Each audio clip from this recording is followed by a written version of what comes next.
Écoutez bien, je vais vous raconter une histoire. Je nous revois à cheval, au milieu des plaines gigantesques, bordées de montagnes enneigées. Au pas, nous sommes rythmés par les mouvements du cheval réguliers. De longs moments sans parler. Idéal pour faire le vide, lâcher prise et se connecter à l'essentiel. Grâce à ma mère, mon père et moi avons découvert l'équitation. J'ai pratiqué ce sport de 8 à 15 ans et de 40 ans ce jour. Le temps d'étudier, de faire 2 enfants et qu'elles se connectent. Elles sont tombées amoureuses des chevaux également. Et donc, vous dire que c'est un sport praticable à tout âge. L'idée m'est venue un soir alors qu'une amie cavalière me raconte son voyage en Mongolie. Une randonnée équestre en itinérant durant 12 jours. Je me mets à rêver de grands espaces, de galopades interminables, de yourtes. Alors, comment faire? Comment nourrir mes enfants d'un voyage inoubliable tout en pratiquant l'équitation hors des pistes de concours? Encore fallait-il que nous soyons dépaysés, que le budget soit respecté et que les habitants nous comprennent. Je me lance et choisis de partir au Maroc pendant 1 semaine. Arrive le casse-tête des valises, liste de l'agence en main.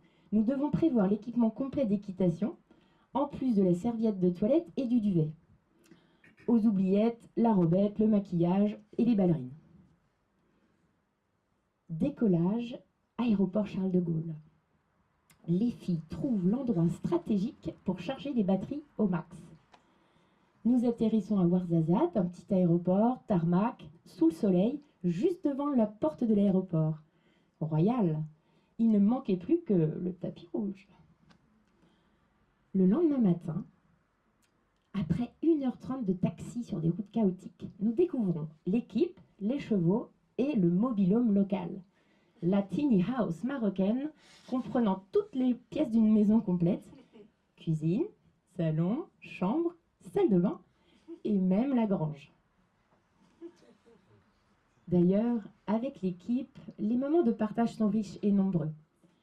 Les filles, elles, admirent l'audace de la stagiaire belge qui, à 22 ans, réalise un de ses rêves. Voyager tout en nourrissant sa passion, ses études et son lifestyle.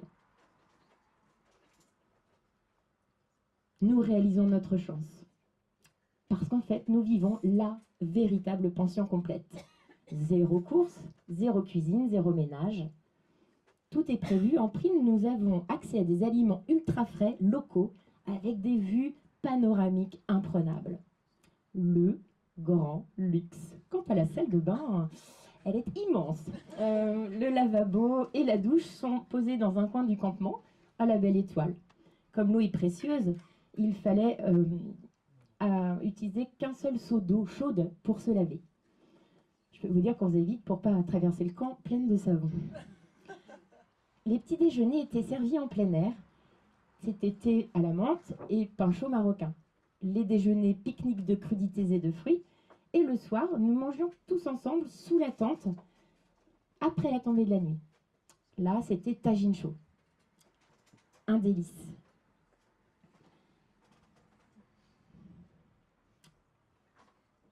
Les chevaux étaient des étalons arabes barbes, capables de marcher pendant 6 heures durant.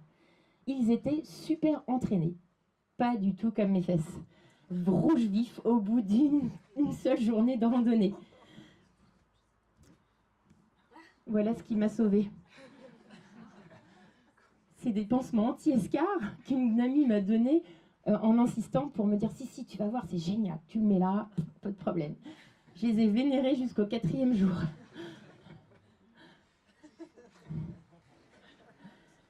Les chevaux étaient attachés avec des piquets au sol.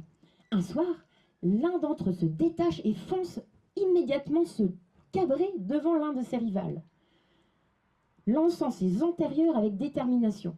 Nous comprenons très vite pourquoi il fallait bien rester éloigné pendant les randonnées et ne pas s'approcher trop près. Ils étaient très énervés.